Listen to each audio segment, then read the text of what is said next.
कांग्रेस से गठबंधन तोड़े उद्धव ठाकरे, शिवसेना यूबीटी के एक धड़ेने की मांग। महाराष्ट्र में विधानसभा चुनाव 2024 में मिली भयानक हार के बाद से महाविकास अघाड़ी गठबंधन मुश्किलों का सामना कर रही है। चुनाव परिणाम के बाद से शिवसेना यूबीटी के प्रमुख उद्धव ठाकरे की भी टेंशन बढ़ गई है। दरअसल उद्धव की पार्टी के कुछ नेताओं का कहना है कि पार्टी को चुनाव में नुकसान कांग्रेस से गठबंधन के कारण हुआ है। हाल ही में शिवसेना यूबीटी निरीक्षकों की बैठक में पार्टी के एक धड़े ने उद्धव ठाकरे से कांग्रेस से गठबंधन तोड़ने की मांग की है। शिवसेना यूबीटी निरीक्षकों की बैठक से बड़ी जानकारी निकलकर सामने आई। सूत्रों के मुताबिक शिवसेना यूबीटी के एक धड़े ने उद्धव ठाकरे से कांग्रेस से गठबंधन तोड़ने की मांग की है। शिवसेना यूबीटी के इस धड़े का कहना है कि कांग्रेस से गठबंधन की वजह से नुकसान हो रहा है। कांग्रेस के वजह से हमारे हिंदुत्व पर सवाल खड़े हो रहे हैं। ये धड़ा आगामी बीएमसी चुनाव में एकला चलो के लिए ठाकरे पर दबाव बना रहा है। पार्टी के नेता क्या बोले? शिवसेना यूबीटी के नेता सुभाष देसाई ने इस मुद्दे पर बयान जारी किया है। उन्होंने कहा,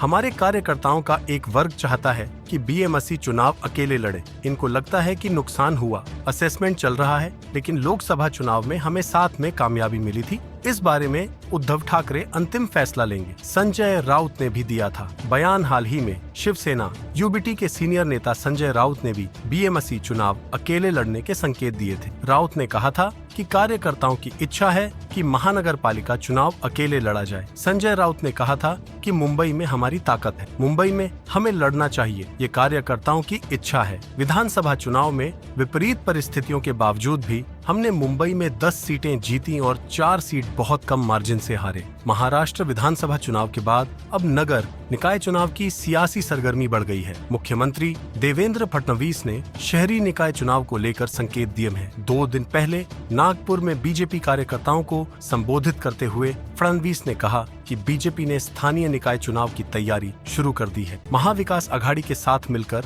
लोकसभा और विधानसभा चुनाव लड़ने वाली उद्धव ठाकरे की शिवसेना यूबीटी ने निकाय चुनाव में अपनी अलग सियासी राह पकड़ रही है। ऐसे में सवाल उठ रहे हैं कि ठाकरे परिवार क्या बीएमसी चुनाव में अपने सियासी वजूद को बचाए रखने के लिए एकजुट होगा? महाराष्ट्र में करीब 3 साल से स्थानीय निकाय चुनाव नहीं हो पाए हैं। सुप्रीम कोर्ट में निकाय चुनाव का मामला विचाराधीन है, लेकिन सभी दलों की नजर 22 जनवरी को अदालत में होने वाली सुनवाई पर लगी है। इसी बीच सीएम फडणवीस ने कहा कि हो सकता है इस मामले की सुनवाई 4 जनवरी को हो जाए। सुप्रीम कोर्ट के फैसले के बाद अगले 3 महीने में स्थानीय निकायों के चुनाव करने की कोशिश सरकार की रहेगी। ऐसे में साफ है कि निकाय चुनाव का सियासी ताना बाना बुना जाने लगा है। बीजेपी ने महाराष्ट्र की सत्ता अपने नाम करने के बाद अब नजर मुंबई में अपने सियासी दबदबे को बनाने की है। बीएमसी पर उद्धव ठाकरे की शिवसेना यूबीटी का प्रभाव है, जिसे कमजोर करने की नहीं बल्कि अपने नाम करने कवायद फडणवीस कर रहे हैं। विधानसभा चुनाव नतीजे से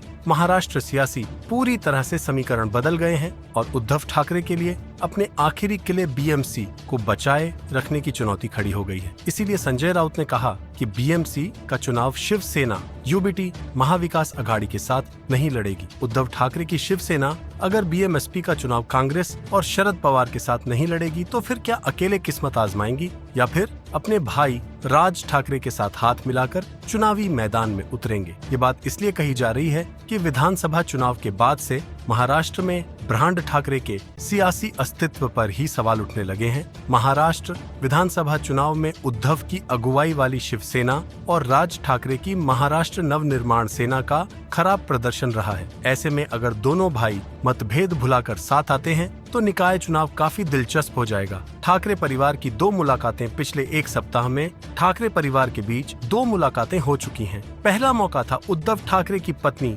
रश्मि ठाकरे के भाई श्रीधर माधव पाटनकर के बेटे की शादी का और दूसरा मौका राज ठाकरे के भांजे की शादी का। रश्मि ठाकरे के भाई पाटनकर के बेटे की शादी में उद्धव ठाकरे से लेकर राज ठाकरे और आदित्य ठाकरे तक शामिल हुए थे। इसके बाद रविवार को राज ठाकरे की सगी बहन जय जयवंती देश पांडे के बेटे यश की शादी में उद्धव ठाकरे और राज ठाकरे एक साथ दिखाई दिए। राज उद्धव दोनों एक साथ खड़े होकर नवविवाहित जोड़े को आशीर्वाद देते हुए दिखाई दे रहे हैं। उद्धव राज ठाकरे क्या आएंगे 7 विधानसभा चुनाव में? राज ठाकरे की पार्टी का खाता तक नहीं खुला। इतना ही नहीं, राज ठाकरे के बेट अमित ठाकरे अपना पहला ही चुनाव हार गए हैं। वहीं दूसरी तरफ उद्धव ठाकरे को भी सियासी मात खानी पड़ी है। शिवसेना के सियासी वारिस बनकर एकनाथ शिंदे उभरे हैं। उद्धव ठाकरे से शिवसेना की असली और नकली की लड़ाई में शिंदे भारी पड़े हैं। शिवसेना को पिछले 40 साल में सबसे करारी मात खानी पड़ी है। इस तरह से आगामी चुनाव मुंबई महानगर पालिका के चुनाव में ब्रांड ठाकरे को बचाने रखने की चुनौती है। क्या उद्धव ठाकरे और राज ठाकरे एक साथ आएंगे?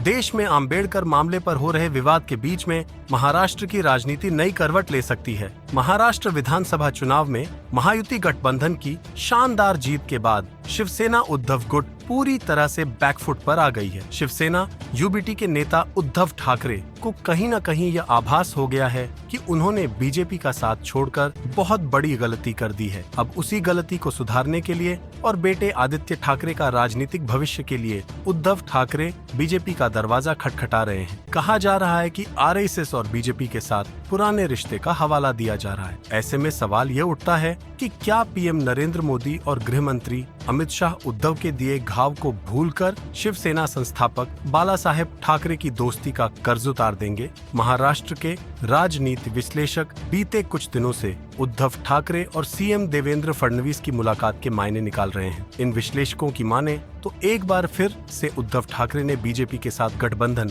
करने के लिए आगे कदम बढ़ा दिया है। अब गेंद बीजेपी के पाले में है। उद्धव ठाकरे का देवेंद्र फडणवीस से मुलाकात अचानक नहीं हुई है। इसकी पटकथा मुंबई में लिखी गई, लेकिन मुलाकात नागपुर में क्यों हुई? आपको बता दें कि नागपुर राष्ट्रीय स्वयंसेवक संघ का हेडक्वार्टर है। कहा जा रहा है कि इस मुलाकात के पीछे आरएसएस का दिमाग है। आरएसएस चाहती है कि शिवसेना और बीजेपी एक साथ फिर से महाराष्ट्र में आएं, क्योंकि आरएसएस का शिवसेना के संस्थापक बाला साहेब ठाकरे के साथ पुराना रिश्ता रहा है। बाल ठाकरे का यह रिश्ता पीएम मोदी और अमित शाह से भी रहा है। आरएसएस भी अब उसी रिश्ते को याद कर बीजेपी को मनाने में जुट गई है। क्या उद्धव ठाकरे की एनडीए में वापसी होगी? इधर महाराष्ट्र की राजनीति में भी कुछ न कुछ उल्ट पुल्टा जरूर हो रहा है। पहले महायुति सरकार बनने में देरी और अब मंत्रिमंडल गठन में देरी के मायने निकाले जा रहे हैं। महायुति में भी सब कुछ ठीक ठाक नहीं चल रहा है। खासकर उप मुख्यमंत्री एकनाथ शिंदे कई मौके पर अलग थलग पड़ रहे हैं। ताजा मामला विधान परिषद के चेयरमैन से जुड़ा है। बुधवार को इस पद के चुनाव के लिए नॉमिनेशन भरा गया। इस मौके पर उप मुख्यमंत्री एकनाथ शिंदे कहीं नहीं दिखे। चेयरमैन पद के लिए महायुति ने भाजपा के राम शिंदे को उम्मीदवार बनाया है। राम शिंदे के नामांकन दाखिल करने के वक्त देवेंद्र फडणवीस और अजित पवार उनके साथ थे, लेकिन एकनाथ शिंदे नहीं थे। आरएसएस और बीजेपी के पुराने रिश्ते आएंगे काम? दरअसल राम शिंदे के नामांकन को एकनाथ शिंदे की शिवसेना के लिए बड़ा झटका माना जा रहा है। एकनाथ शिंदे यह पद शिवसेना के लिए चाहते थे। माना जा रहा था कि शिवसेना की नीलम गोरखे इस पद की दावेदार। विधान परिषद के चेयरमैन पद के लिए चुनाव नहीं हो पाया था, क्योंकि 2022 और 2023 में शिवसेना और एनसीपी में बंटवारा हो गया था। विधान परिषद में भी भाजपा सबसे बड़ी पार्टी है, लेकिन शिवसेना चाहती थी कि यहाँ उसे चेयरमैन का पद मिले, क्योंकि विधानसभा में अध्यक्ष का पद भाजपा के पास है। लेकिन अब दोनों सदनों में चेयर पर भाजपा के नेता होंगे। इधर महाविकास अघाड़ी की राजनीति में भी बदलाव के संकेत मिल रहे हैं। उद्धव ठाकरे अपनी खिसकती जमीन को बचाए रखने के लिए आरएसएस और बीजेपी के बड़े नेताओं से अपने पिता की नजदीकियों का हवाला देकर एनडीए में आने की तैयारी में जुट गए हैं। कहा तो ये भी जा रहा है कि शिवसेना यूबीटी के सांसद भी बीजेपी में आना चाहते हैं। ऐसे में उद्धव ठाकरे के सामने अब कोई दूसरा विकल्प नहीं बचा है। शायद यही कारण है कि उन्होंने वीर सावरकर को भारत रत्न देने की मांग कर राहुल गांधी को टाटा बाय बाय के संकेत दे दिए हैं। Subscribe now and press the bell icon. Never miss an update.